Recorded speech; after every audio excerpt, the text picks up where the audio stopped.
Welcome, everyone, to the C-Suite Marketing Perspectives podcast. I'm Steve McDonald, your host. And today we've got a really interesting perspective. It's about your product. Right? In B2B marketers, we think a lot about our product marketing, but what's the product before the product?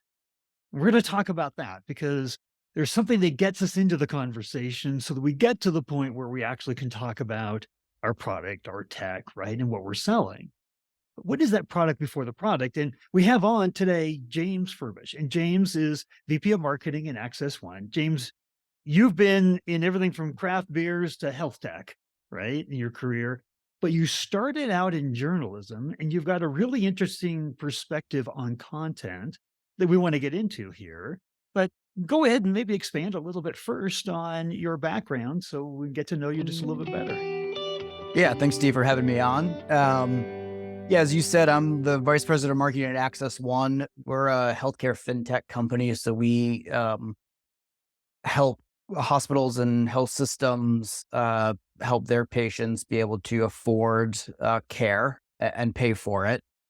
And I started my marketing career at Athena Health. They're a billion-dollar health tech behemoth at this point. And that's sort of where I cut my marketing teeth. And as you mentioned before that, I was a journalist. And so I've always sort of been in content. I think I started my marketing career as a content marketer. Content is something that I care deeply about as a former journalist. And I think, it's something that obviously a lot of companies need to do well and don't. And I think part of that is because what you said, which is a lot of companies don't think about content as a product in and of itself. And so yeah, I mean, I think that is something that I care deeply about, and I think a lot of companies would do well to start thinking of their content as a product in and of itself. And I think if they did, they would probably have a lot better content as a differentiator in their marketing efforts. So thanks for having me on, and glad to be here to talk about this. Yeah, because I mean, it makes much sense, right? Because nobody wants to talk to you in the day and age where I think Gartner put out the stat that B2B buyers are 83% of the way through their research, putting together, what's important, what their shortlist is before they ever want to talk to anybody inside the company. So before you get a chance to talk about your company's products, you need content to get earlier in that buyer's process, right? Make sure you get on that short list. And thought leadership does that. It expands what their B2B buyers are willing to purchase with you. It expands the fact that if you weren't on the short list, it can get you onto the short list. It does tremendous things. So content really is becoming this day and age in this kind of like, we're trending towards a self B2B buying process, self-serve process. Content is just becoming more and more important. If that's the case, then I like your notion of kind of thinking about content as a deliverable from the company, as a product from the company, because that's what's going to get you into those conversations. So I'm wondering, what is this journalism background? How does that apply to a B2B marketer in the way that we should be thinking about our content? Yeah, so I have a unique perspective in that, like, healthcare deals are often very, very long.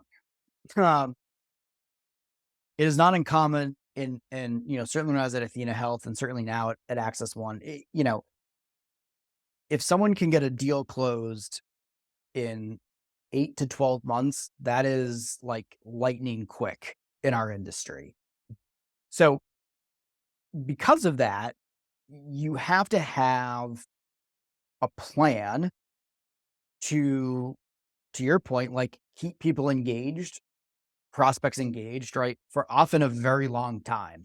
And when they are ready to buy, yeah, a lot of times they have already done the homework because these deals do take a long time. So they're um, often by the time they even come to you, they've done their homework about, your company versus another company. They come, I don't want to say they come ready to buy, but they do come with a lot of that sort of research in hand. And so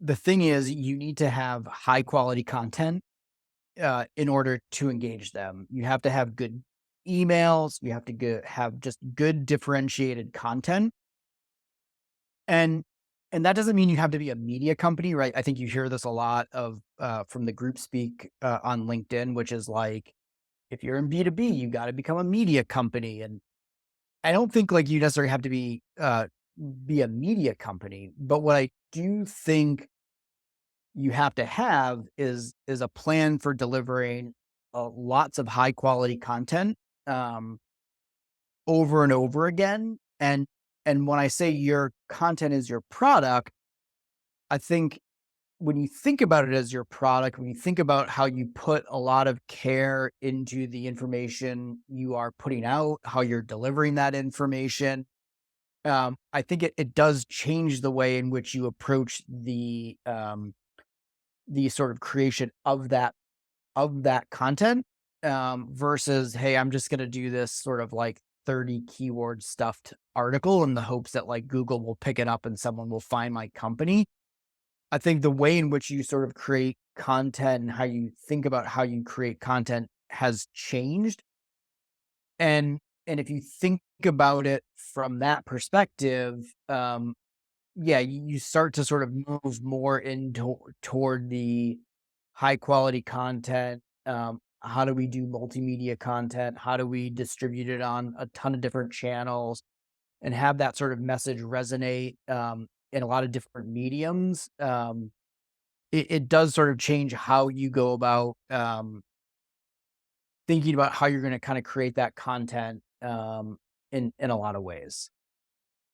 Yeah, and when you mentioned kind of like the evolution of journalism and marketing and content, first thing I thought of was, okay, that means higher quality, right? I mean, when I think about journalism, I think about professionals writing Yeah. content that helps to educate me, maybe entertain me, right? But what is your perspective on journalism and why there needs to be an evolution of journalism in marketing? Does it go beyond quality?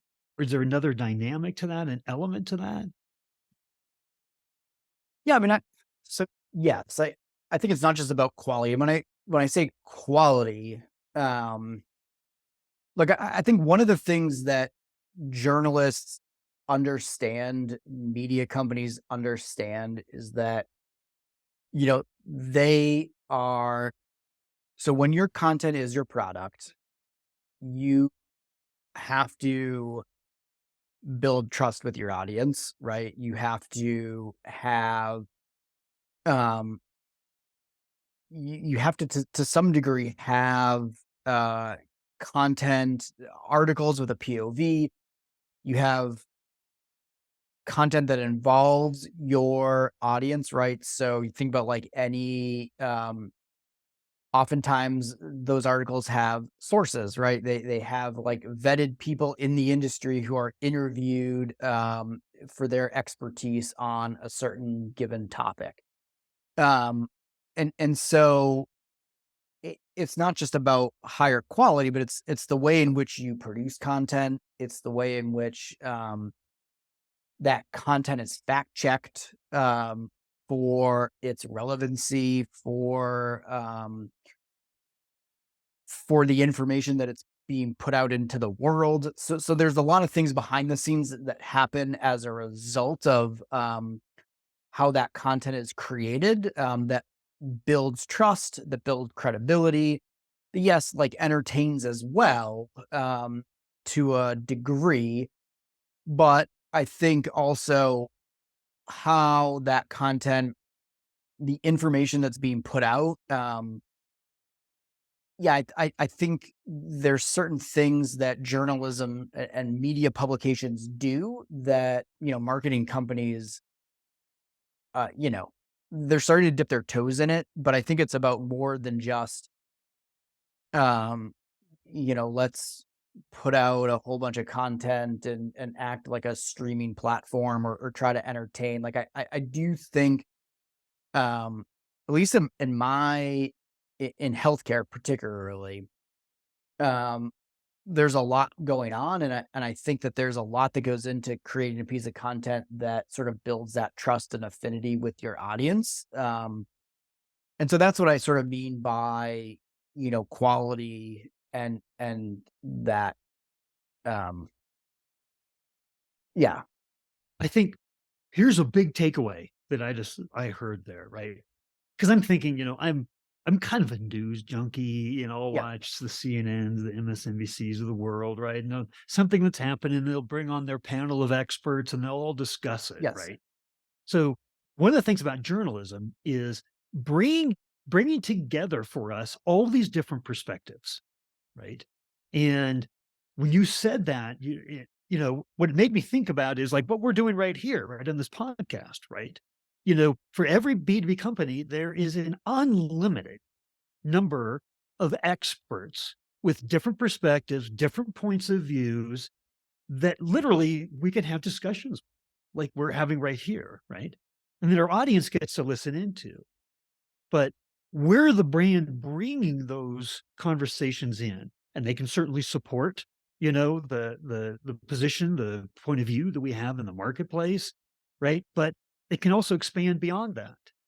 Like that's one of the things that's beautiful about product. Content as product is yes, it has to have a connection back to what you actually do as a company, right?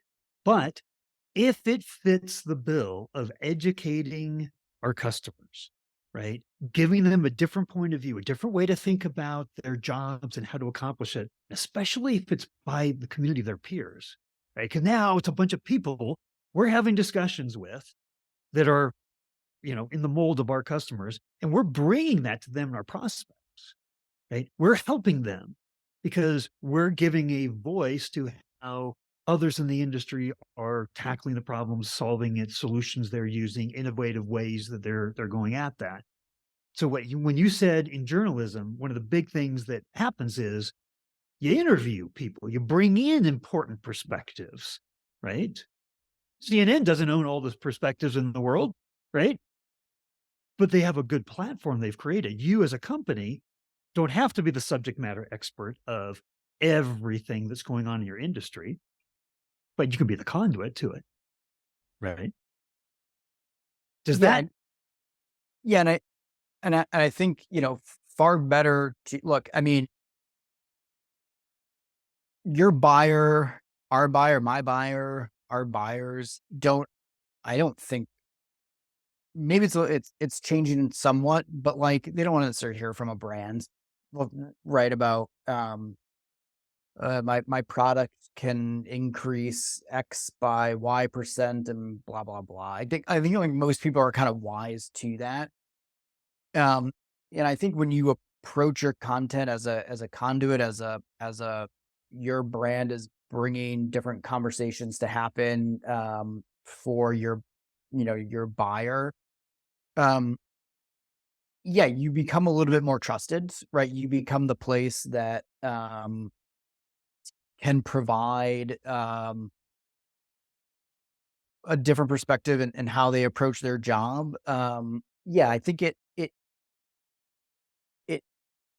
it brings something different to the table, in a way that, your buyer makes it more receptive to sort of, what's the word I'm looking for? Well, look, if 97% of people are not in market and buying, right, you gotta give them a way to engage with your brand. right. And so, like, quality content, interviews, podcasts, that whole sort of approach to content, I think gives people a reason to engage with your brand. in a way that is a lot more meaningful and deep than, again, like, here is this bad blog post that's based on some keywords, that we think is gonna offer, something, to the market. Whereas, like, look, if you're just talking to your buyer and you're having conversations with them, you are treating them like they are a, an expert, and treating them like they are the featured guest on CNN, for instance. That is going to carry more weight, in the industry. It's going to make them feel more flattered to share that content, um, to engage with your brand in a way that, they wouldn't otherwise. Right.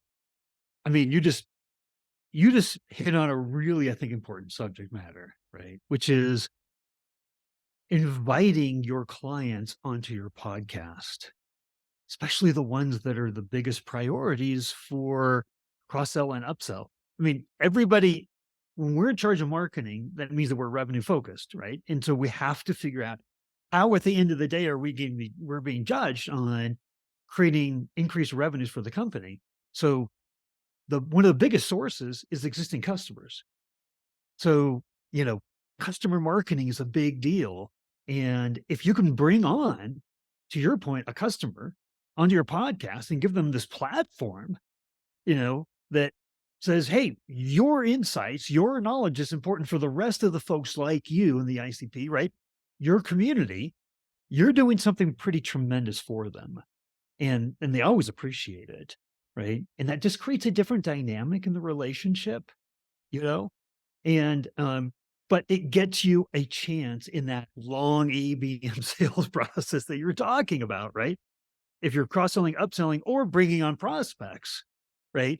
And you're in this long sales process. Well, how do I lift up? How do I create a new dynamic around that relationship in that 8 to 12 or 15 or 18 months?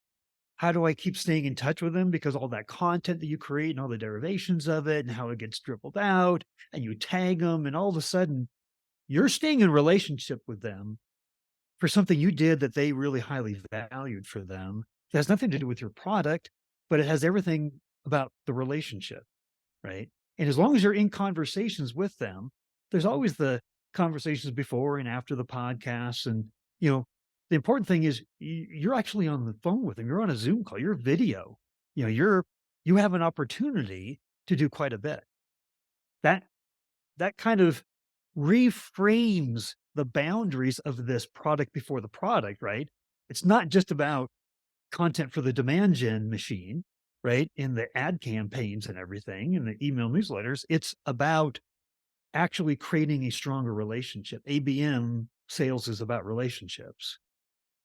So I think what you touched on there is brilliant, and it's something that should be underscored, because I think we sell ourselves short if we're trying to do interviews, podcasts like this, just to create good content, right?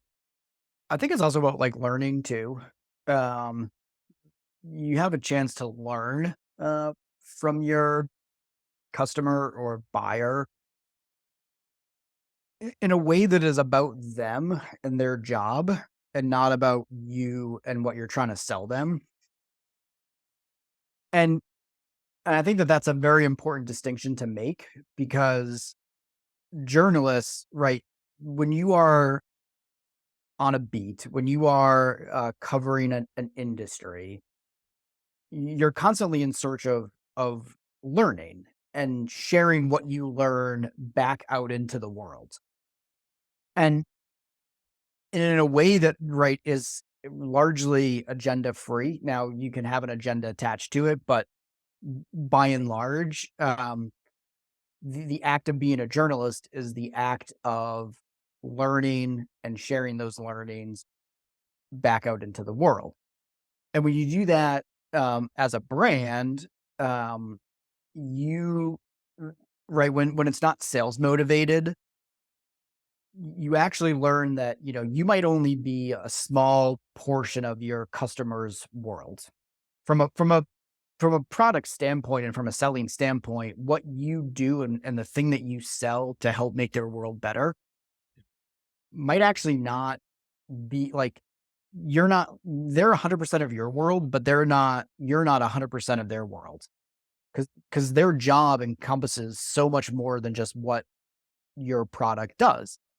But so when you are doing the high quality content, you're learning from them, you're interviewing them, you're actually getting much more greater intel about their world and how you fit into it, um, and what they care about. And they might care about six other things that your product doesn't do, but you have the opportunity to sort of learn and sort of then bring that back out into the world, from a marketing, from a sales perspective. It's like, hey, actually, like here's how our here's how our customer and here's how our buyer, like these are the things that they care about. These are the things that's are occupying their minds right now. Like let's use that in our outreach. Let's use that in our marketing. Let's use that in our content. To have much more relevant and smart conversations with them.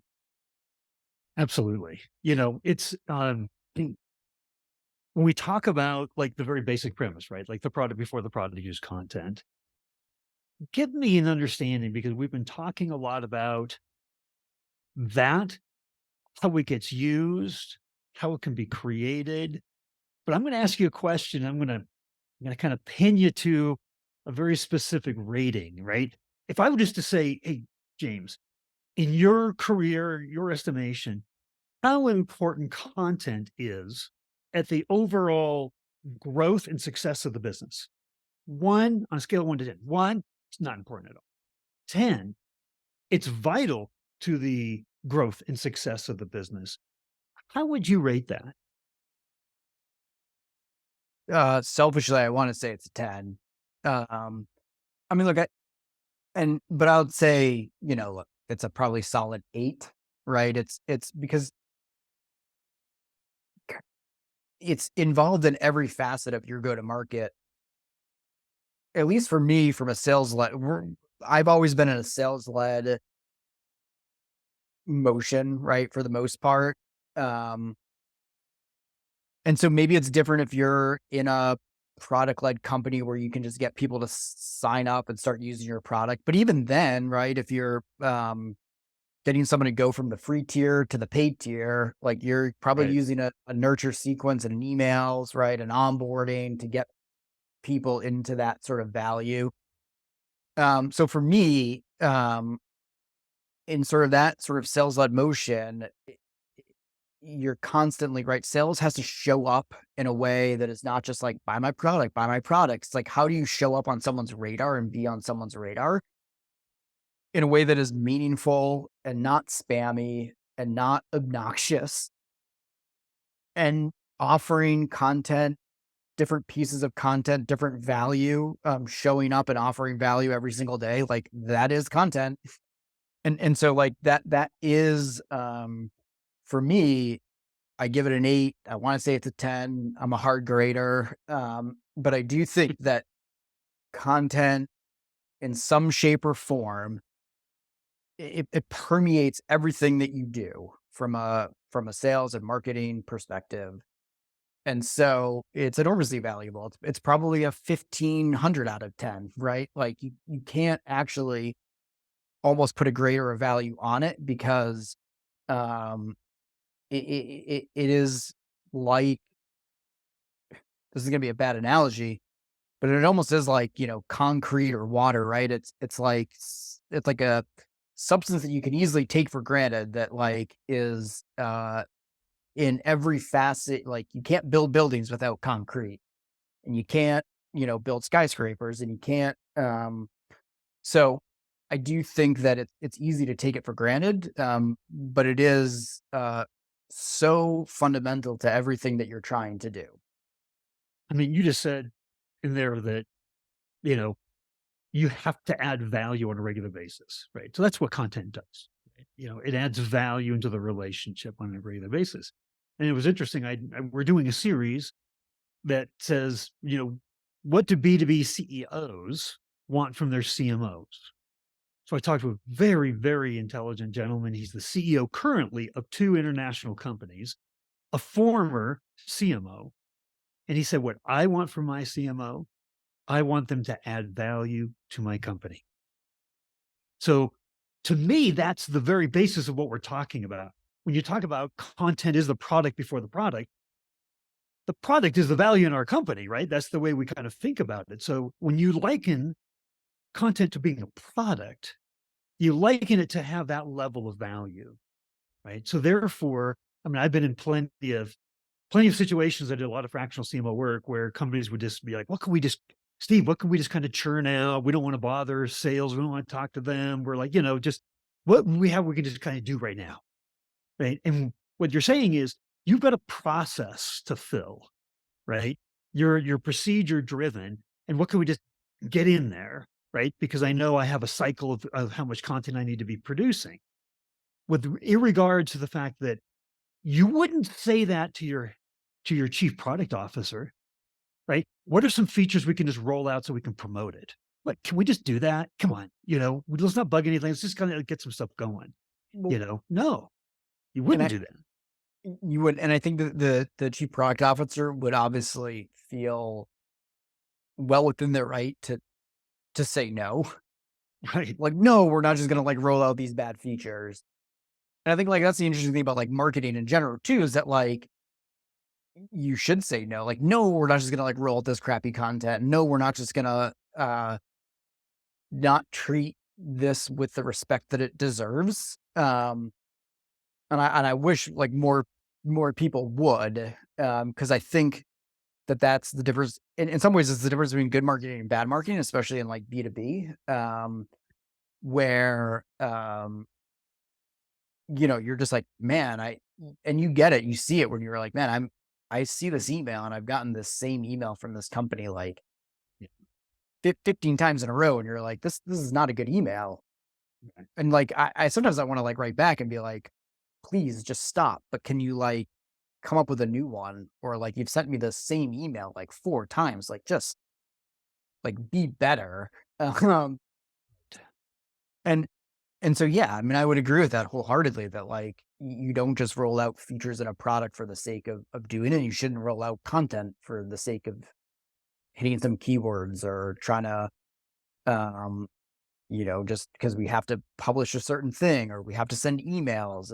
It's I think the best marketing is intentionally trying to solve a business problem. Right. And you use content as a product to do that, certainly. Right. Well, I think we've made a lot of really good points. But if there was like a single takeaway, you say, okay, out of everything that we've covered, what's the most important thing that you think people should be remembering and taking away from this podcast? I mean, I think if you are thinking about your content as the product before the product, if you're thinking about your content as a product in and of itself that could stand on its own, that would build an audience and develop an audience and have a following and, you know, turn people into fans of your company before they even buy your product, or even if they're never going to buy your product in general, um, then you need to treat it with the respect and care that it deserves. You need to treat it um, like you would, like a media company would, right? That you're not just slapping some stuff out onto a web page, that it's like it's researched, it's edited, it's right. It sort of passes the muster of the standard might not be like, would this be something the New York Times would publish, but you're at least working to get close to something, right? Where it's like it's been fact checked, it's been vetted, it's been gone through all the hoops that it should. Um, and so I think it's just treating that content with the sort of respect and care that it deserves. And that is, I think, ultimately the point that I think if there's one takeaway, It's that your content shouldn't be an afterthought. It should be kind of the first thought. I like that as a single that's a very succinct it shouldn't be say it again. Shouldn't be Oh, it shouldn't be an afterthought. It should be the first thought. there you go. I love that. James, thank you so much for coming on and sharing your insights. And, I'm gonna make that a prominent quote on our podcast because I think that is a really, really good. We do things so quickly just to kind of get the marketing tactics and the machine keep it rolling, right? That things become an afterthought. Um, Yeah. if somebody had a follow-up question for you, would posting a link on the podcast to the episode here to your LinkedIn profile, would that be a good idea? Yeah, LinkedIn, probably definitely. My DMs are always open. I pretty much accept every connection request. So yeah, LinkedIn probably the best and easiest way to find me for sure. All right. Well, again, thank you for coming on. We really appreciate it. Yeah, Steve, thanks so much for having me. This is great. I'll have to do it again soon.